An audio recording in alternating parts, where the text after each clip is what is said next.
Hello friends, welcome to my YouTube channel. मो Sujata friends. आज आपण मन नुआ वीडियो नहीं आसी। तो आपण मैंने ये देखिपे बर्तमान ना माँ कलापाट पाखे आम अच्छे। तो ये हूँ माँ का मंदिर भितर, ये हूँ बेढ़ा। देखो ये केते सारा घोड़ा भी अच्छा, जार कहुए जार जहाँ मानसिक थी से पूरण होगा घोड़ा हो घंट हो घंटी हो जहाँ भी हो मानसिक कले पूरण होता है।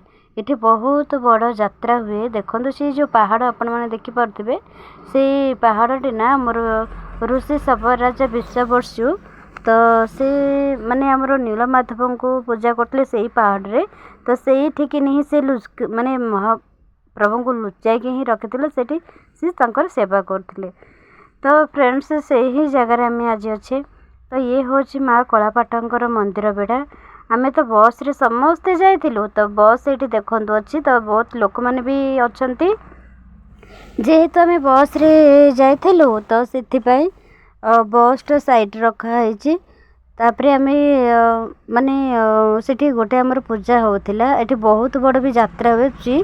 तो आपण मैंने देखिपे आगुरी पूरा बाउंश पूरा सज हो बाउंश माने पूरा प्रिपरेशन सरला। आमर 23 रु 26 यात्रा ये स्टार्ट हुए।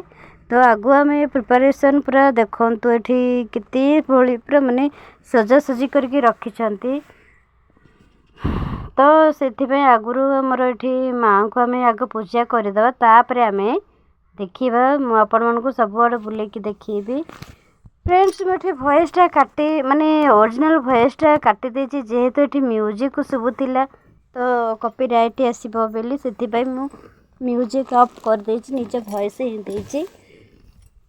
तो आपण माने देखंतु बर्तमान एठी ना यज्ञ माने प्रिपरेशन चली।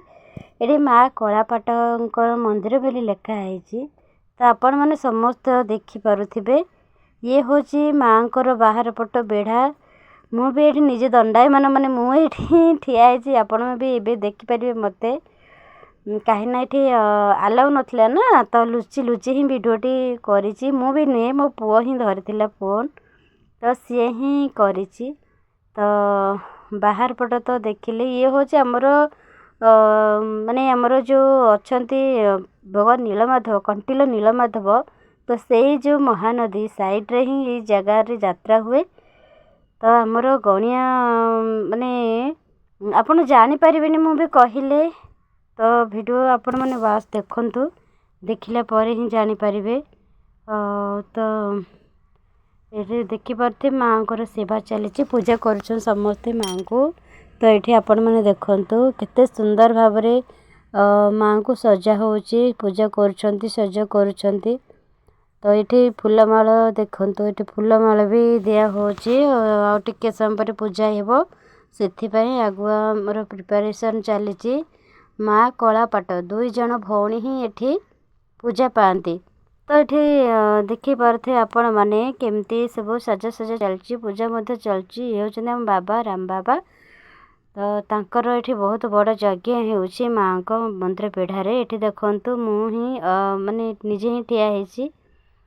तो देखिपे तो मो पुओ वीडियो भी बनाऊे ताको कहले कि तू वीडियो कर सी मोरी ही पट को ही कैमेराटा को रखी। तो देखंतु ये समस्ते मिसिकी केमती पूरा काम लगी पड़ी। बाहर ये बाबा बसचंती। ये हूँ मेन रोड साइड रे ही मंदिर टी अच्छी। एपट साइड रे मंदिर अच्छी सेपट साइड रे आमर महानदी अच्छी। तो आपण माने देखिपारे ये वीडियो माध्यम रे। तो फ्रेंड्स देखंतु ये समस्ते काम लगी पड़ी बहुत सजासजी लगी। सेपटे रोषे भी आमर होची एपटे यज्ञ पूजा प्रिपरेशन चली। आपण देखंतु बहुत सारा लोक भी अच्छा बहुत भक्त माने अच्छा माँ को सेवारे लगी पड़ी। तो आपण माने समस्त देखि पारुथे वीडियो रे मो माने म्यूजिक बाजुची जो मो वॉइस माने म्यूजिक टा ओरिजिनल वॉइस टा ऑफ कर देछि। ନିଜର ଭଏସ୍ ହିଁ ଦେଇଛି। ଏଠି ଦେଖନ୍ତୁ ପରିବା କଟାକଟି ଚାଲିଛି, ରୋଷେଇ ହେବ ସେଥିପାଇଁ ଏଠି ପରିବା କଟା ଚାଲିଛି। ସମସ୍ତେ ଏଠି ସ୍ତ୍ରୀ ଲୋକମାନେ କାମରେ ଲାଗି ପଡ଼ୁଛନ୍ତି। ଇଏ ହେଉଛି ଆମର ଶାଳୁଆ ଗଛ, ଯେଉଁ ଆପଣମାନେ ଜାଣିଥିବେ ଶାଳୁଆ ଗଛ। ତ ଇଏ ହେଇ ଶାଳୁଆ ଗଛ ମା ତଳେ ଅଛନ୍ତି। ଶାଳୁଆ ଗଛ, ସାହାଡ଼ା ଗଛ, ସାହାଡ଼ା ଏବଂ ଶାଳୁଆ ଦୁଇଟି ଗଛ ଅଛି ଏଇଠିକିନି, ତାଙ୍କରି ମୂଳରେ ହିଁ ମା ପୂଜା ପାଉଛନ୍ତି। ଏଠି ଯଜ୍ଞ ପାଇଁ ଦେଖନ୍ତୁ କେମିତି ପ୍ରିପାରେସନ୍ ଚାଲିଛି। ଭାଇନା ବି ଅଛନ୍ତି, ସମସ୍ତେ ଭକ୍ତମାନେ ଭଜନ କରିବା ପାଇଁ, ମାନେ ଭଜନ ମାଳ ଷ୍ଟାର୍ଟ କରିବା ପାଇଁ ସେ ପ୍ରିପାରେସନ୍ରେ ଅଛନ୍ତି। ଏଠି ଭକ୍ତମାନେ ବସିଛନ୍ତି। ତ ଆପଣମାନେ ଦେଖିପାରୁଥିବେ ଗୀତ ଚାଲିଛି। ମୁଁ ଏଠି ସାଉଣ୍ଡ ଦେଲିନି ଏଥିପାଇଁ କି କପିରାଇଟ୍ ଆସିଥାନ୍ତା, ନହେଲେ ମୁଁ ଆପଣମାନେ ନିଜେ ବି ଯଦି ଶୁଣିଥାନ୍ତେ ନା ନିଜେ ବି ମାନେ ହଜି ଯାଇଥାନ୍ତେ ରାମ ନାମ ଜପରେ। ଏଠି ବର୍ତ୍ତମାନ ରାମ ନାମ ଜପ ଚାଲିଛି। ବହୁତ ଖୁସି ଲାଗୁଛି। ମାହୋଲଟା ଏକଦମ ପୁରା ଶାନ୍ତିମୟ, ମାନେ ଶାନ୍ତିପୂର୍ଣ୍ଣ, ଶାନ୍ତିମୟ ଭାବରେ ଭରି ଅଛି। ଯେମିତି ଲାଗୁଛି ପ୍ରଭୁ ସ୍ୱୟଂ ଶ୍ରୀକୃଷ୍ଣ ଆସିକି ଆମ ସହିତ ମାନେ ରାସଲୀଳା କରୁଛନ୍ତି, ଏଇଭଳି ଲାଗୁଛି। ଏଇଭଳି ଫିଲିଙ୍ଗସ୍ ହେଉଛି। ଆପଣମାନେ ଶୁଣିଥିଲେ ବି ଆପଣମାନେ ଝୁମି ଯାଇଥାନ୍ତେ। ଦେଖନ୍ତୁ ଏଠି ଯଜ୍ଞ ଚାଲିଛି, ଆପଣମାନେ ଦେଖିପାରୁଥିବେ। ସେପଟେ ଆମର ଗୀତ ବି ଚାଲିଛି, ଏପଟେ ଯଜ୍ଞ ଚାଲିଛି, ପୂଜା ଚାଲିଛି। ସେ ଭିତରେ ଆମର ମାନେ ବହୁତ କିଛି ଆପଣମାନଙ୍କୁ ଆହୁରି ବି ଦେଖେଇଥାନ୍ତି। ଓରିଜିନାଲ୍ ଭଏସ୍ଟା ଦେଇଥିଲେ ଆପଣମାନେ ଜାଣିପାରିଥାନ୍ତେ, ହେଲେ ମୁଁ ଦେଇପାରୁନି। ସେଥିପାଇଁ ମୋର ମନ ବହୁତ ଦୁଃଖ ଅଛି। ଥରେ ଆପଣମାନେ କଳାପାଟ ମା କଳାପାଟଙ୍କୁ ଦର୍ଶନ କରିବାକୁ ଆସନ୍ତୁ। ଯାହା ବି ମାନସିକ କରିବେ ତାହା ପୂରଣ ନିଶ୍ଚିନ୍ତ ହେବ। ଆଉ ଏଇ ଜାଗାରେ ମୁଁ ଆଉ ଟିକେ ପରେ ଆପଣମାନଙ୍କୁ ଦେଖେଇବି। ଦେଖନ୍ତୁ ଏଇଠି ଯେଉଁ ଆମେ ସମସ୍ତେ ଏକତ୍ରିତ ହେଇଛେ ନା, ଯେଉଁ ପ୍ରଭୁ ଜଗନ୍ନାଥଙ୍କର, ପ୍ରଭୁ ଶ୍ରୀକୃଷ୍ଣଙ୍କର ନାମ ଜପ ଚାଲିଛି, ସେଇପଟେ ଆମର ମୁଁ ଦେଖେଇବି। ସେଇଠି ଆମର ଯେଉଁ ଶବର ରାଜା ବିଶ୍ୱବସୁ ପ୍ରଭୁ ନୀଳମାଧବଙ୍କୁ ପୂଜା କରୁଥିଲେ, ସେଇପଟେ ହିଁ ଦେଇକି ସେଇ ମୁଣ୍ଡିଆ ଆପଣଙ୍କୁ ଯେଉଁ ଫାଷ୍ଟ ଦେଖାଉଥିଲି, ସେ ସେଇ ଭିତରେ ହିଁ ଯାଇକି ପୂଜା କରୁଥିଲେ। କିନ୍ତୁ ପରେ ଯେତେବେଳେ ତାଙ୍କ ନିଜ ଜ୍ୱାଇଁଙ୍କର ଆଖିରେ ଅନ୍ଧପୁଟୁଳି ବାନ୍ଧିଥିଲେ, ସୋରିଷ ସେ କାନିରେ ରଖିଥିଲେ, ଯେଉଁ ଛୋଟିଆ କଣା କରିଦେଇଥିଲେ ସେଇ କାନିରେ, ଯେଉଁଟାକି ବୁଣି ହେଇ ଯାଇଥିଲା ପ୍ରଭୁ ନୀଳମାଧବଙ୍କ ପାଖକୁ।